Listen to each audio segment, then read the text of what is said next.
자, 다음 이야기 살펴보겠습니다. 아차하는 순간에요. 큰 돈이 날아갑니다. 더 악랄하고 어떻게 보면 대범해지고 있는 피싱 수법은요. 사실 피해자도 가리지 않습니다. 80년대 트로이카 배우 이미숙 씨 역시 마찬가지였습니다.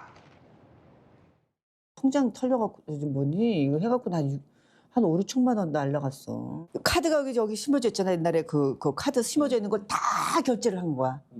4시간 동안. 새벽 4시부터 8시까지. 나 깜짝 놀랐어. 아니 그러니까 최정화 기자, 6천만 원이 날아갔다는 게 무슨 말인가 했더니 피싱에 당했다는 거예요. 그러니까 그것도 4시간 만에 굉장히 깜짝 놀라셨을 것 같아요. 그렇죠. 6천만 원이 정말 누군가에게는 연봉보다 더 큰 돈일 수도 있잖아요. 정말 거액의 돈인데요. 네. 일단 이미숙 씨가 이렇게 얘기를 합니다. 온라인에서 쇼핑을 하고 나면요. 이 쇼핑을 한 금액을 돈으로 환전을 해준다라고 소개를 했다는 거예요. 사실 여기까지만 들어도 너무 수상하죠. 그렇죠. 그런데 이 피해가 단순 사기를 넘어서요. 휴대전화 복제, 개인정보 유출까지 이어지게 됐습니다. 이미숙 씨가 이렇게 얘기를 하는데 내가 휴대폰 내용을 이제 막 적었었던 이런 기록들을 보이스피싱범들이 다 봤고 비밀번호 누르는 것까지 다 봤기 때문에 네. 이렇게 6천만 원의 피해가 있었다, 통장이 털렸다라고 표현을 했습니다. 아니 근데 최진봉 교수, 예. 사실 휴대전화 뭐 자동 결제나 인터넷 간편 결제 이런 거 굉장히 많이들 이용하시잖아요. 그렇죠. 그런데 이 정보가 고스란히 이렇게 떠넘겨지게 되면 그냥 털려야 되는 건가요? 그럴 수밖에 없어요. 왜냐하면 우리가 많이 사용하는 카카오페이나 토스 같은 경우에는요. 네. 간편 결제를 하잖아요. 간편 결제라고 하는 게 아이디하고 비밀번호가 있으면 가능하게 돼 있어요. 그러니까 예를 들면 우리가 은행에 가서 뭐 계좌번호를 집어넣고 은행에서 뭐 ATM을 통해서 하는 게 아니라 네. 간편하게 휴대전화를 사게 되잖아요. 그렇게 되니까 이게 나중에 은행 계좌에 돈이 빠져나간 걸 확인하는 데 시간이 좀 걸려요. 네. 그 사이에 돈을 빼가 버리는 거예요. 그렇기 때문에 대단히 위험하고 네. 빨리 이거를 근절하지 않으면 더 많은 피해자들이 나올 수 있는 상황이라는 생각이 드는데 여러분 조심할 게 뭐냐면 이런 걸로 와요. 건강검진, 국제택배 이런 형식으로 문자가 오거든요. 네. 근데 거기 보면 밑에 이제 URL 같은 게 들어있잖아요. 이걸 그러니까요. 절대로 클릭하시면 안 돼요. 그러니까 그것도 또 아는 사람 문자로 와요, 이름으로. 그러니까 이게 스미싱이라고 그래서 SNS하고 피싱을 합쳐가지고 스미싱이라고 부르거든요. 네. 문자를 통해서 사람들에게 보내고 그 문자의 밑에 있는 URL을 클릭하는 순간 본인에게 간편 결제가 결제되는 상황이 이루어진다는 사실을 꼭 아시면 좋을 것 같고 예를 들면 무료 쿠폰을 제공한다 또는 뭐 돌잔치 초대장이다 모바일 청첩장이다 이런 걸 보내는 경우도 있거든요. 네. 확인하고 누르셔야 돼요. 그러니까 URL을 누르는 게 가장 위험하니까 반드시 문자 메시지로 오는 URL은 함부로 누르지 마시고 확인하시고 직접 전화 통화해보고 누르는 것이 필요하다고 생각합니다. 아주 잘 설명을 또 해주셨는데 아니 근데 이미숙 씨가 그러니까 이렇게 당하고 난 이후에는 너무 놀라서 휴대전화로 아무것도 안 하신다면서요? 그렇죠. 요즘 휴대전화로 사람들이 많이 하는 게 모이면 챗GPT 이야기도 굉장히 많이 하잖아요. 네. 그런데 처음에 챗GPT를 해보려고 딱 열었는데 뭔가 또 휴대전화에 설치하라는 그 안내문이 뜬 거예요. 그래서 바로 경계하고 하지 않았다라고 합니다. 아무래도 이 보이스피싱 경험이 너무나 이 강렬하게 남은 이 트라우마로 이 자극을 했었던 것 같은데요. 이미숙 씨 이야기 중에 좀 저도 공감하는 부분은 있어요. 요즘 사회 사는데 키오스크만 하면 되는 거 아니냐. 나 네. 이거는 그래도 다룰 줄 안다라고 얘기를 했는데 이 모습을 보면서 그래 최대로 나의 피해를 막는 것은 그냥 오히려 내가 불편함을 좀 감수하는 것도 나쁘지는 않은 선택일 수도 있겠다라는 생각이 들었습니다. 근데 사실 이미숙 씨 하면은 우리 이미지에는 굉장히 뭐 카리스마 있고 당당한 모습으로 기억을 하는데 네. 아니 유튜브를 통해서 이렇게 피해 사실을 공개한 이유가 있으실 것 같아요.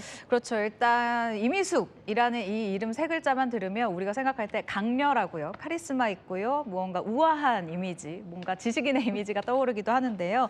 사실 요즘 유튜브를 통해서는 현실적이고 소탈하고 정말 인간적인 매력을 보여주고 있습니다. 제가 들어오기 전에 이 채널에 소개글을 보고 왔는데 네. 무대 박 그리고 카메라 박 진짜 이미숙을 보여드리겠다라고 이야기를 합니다. 사실 이미숙 씨가 배우 이미숙이 아니라 자연인 이미숙의 모습을 그리고 또래 연령층의 시청자, 이 사랑해준 팬분들과 자신의 모습을 교류하기 위해서 이러한 피싱 피해도 알리면서 사람들에게 경계를 할 수 있는 부분을 알려준 것 같습니다. 참 독보적이고 어떻게 보면 강렬한 카리스마를 가진 이미숙 씨마저 바짝 긴장하게 만드는 게 피싱 범죄인 것 같습니다. 그런데요, 이분 역시 한순간에 큰 피해를 입었다고 합니다. 화면으로 만나보시죠. 많이 놀라셨겠습니다. 내가 그렇게 나쁩니까? I feel my heart beating with everybody. 아니 그러니까 내가 그렇게 나쁩니까? 이 대사로 유명한 탕웨이 씨인데 그 탕웨이 씨도 그런 보이스피싱 피해를 당했다고요? 굉장히 유명한데요. 근데 2014년 1월에 그러니까 탕웨이 씨가 중국 상하이에서 영화를 찍다가 발생한 일이었습니다. 네. 영화를 찍다가 잠시 쉬고 있는데 전화가 걸려온 거예요. 뭐라고 했냐? 중국 공안이라고 한 거예요. 공안이라고 하면 얼마나 놀랐겠습니까? 그 전화를 받고 부랴부랴 중국 돈으로 21만 위안, 그러니까 우리 돈으로는 3,700만 원, 800만 원 상당을 그대로 돈을 보낸 거예요. 근데 알고 보니까 보이스피싱 조직이었던 겁니다. 공안이라고 하니 얼마나 놀라서 순간 머리가 찡했는데 결국 이렇게 피해자가 됐고요. 이렇게 피해 입은 사실을 공안에 신고를 하기도 했는데 결국 범인은 잡지 못했다고 하고요. 네. 탕웨이 씨가 며칠 동안 굉장히 충격을 받아서 영화 찍는 것도 어려웠다고 하더라고요.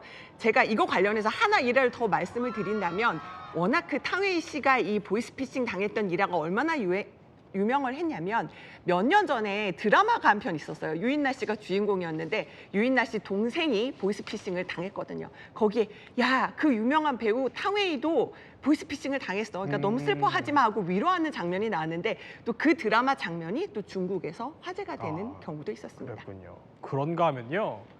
정말 예상치 못한 곳에서 또 피해를 입은 분도 있다고 합니다. 바로 바다 한복판에서 피싱 피해를 당한 겁니다. 97만 원 정도 먹었어요. 시원하게 한 방 먹었는데 3,300원씩 해서 200건을 썼다는데 누가? 한 번에 문자가 200개가 와 있더라고. 네네네. 네, 수고하십니다. 제가 아까 전화는 드렸는데요.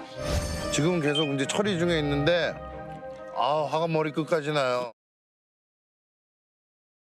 아니 그러니까 바다 위에서 촬영하고 있는데 계속 결제 문자가 왔다는 거예요. 이러면 어떻게 대응해야 돼요? 그렇습니다. 이제는 씁쓸한 웃음을 지으면서 말할 수 있는 김준현 씨인데요. 이 자리에 있었던 이수근 씨가 이렇게 얘기를 했어요. 당시 이경규, 김준현이 한 팀이었다. 보이스피싱 피해를 신고하려고 전화를 하는데 이경규 선배가 낚시해라고 소리를 쳤다라면서 버럭했다라는 거예요. 이수근 씨가 이런 부분은 편집돼서 안 나가긴 했는데 계속해서 이 이경규 씨가 아무래도 MC다 보니까 못 찾아. 지금 여기서 어떻게 찾을 건데 이미 당했잖아 라고 얘기를 했다고 합니다. 네. 그래서 이경규 씨가 굉장히 미안한 모습을 방송에서 보이기도 했고요. 김준현 씨 또한 야 이름만큼 그냥 더 벌어라고 얘기를 했다고 해서 현장에 웃음을 자아내긴 했는데 사실 피해자 입장에서는 마냥 웃을 수만은 없죠. 그래서 이경규 씨도 이런 얘기를 합니다. 본인도 그날 그러니까 같은 날 보이스피싱 문자가 왔다는 거예요. 네. 실제로 저희 부모님도 비슷한 문자를 받기도 했었는데 그래요? 아빠 액정 깨졌어요. 아빠 명의로 휴대전화 좀 살게요. 라고 이 따님의 이름으로 문자가 왔대요. 근데 실제로 제 주변에도 이런 피해가 굉장히 많거든요. 그래서 그래 알았다라고 하면서 비밀번호를 알려주거나 카드번호를 알려주면 그 자리에서 돈을 빼가는 겁니다. 이경규 씨 같은 경우에는 느낌이 이상하다 싶어서 너 누구야? 라고 이 대답을 했다고 하는데요. 자, 여러분 여기에서 저희 부모님처럼 만약에 피해를 당했다라고 네. 하면 여러 가지를 알아볼 게 필요하겠죠. 그래서 제가 실제로 당시에도 알아봤는데요. 피해를 확인했다라고 하시면 본인 계좌나 사칭범의 이 계좌의 금융회사나 금감원 콜센터에 피해 신고를 네. 일단 먼저 하시는 게 중요하고요. 그다음에 가까운 경찰서에 방문해서 이 사건, 사고, 이 사실 확인원을 발급을 받고 그리고 지급정지, 이 실제 신청한 금융회사에 이걸 제출을 하시면 됩니다. 네, 정말 나날이 지나는 피싱 범죄 경계 또 경계해야 할 것 같습니다.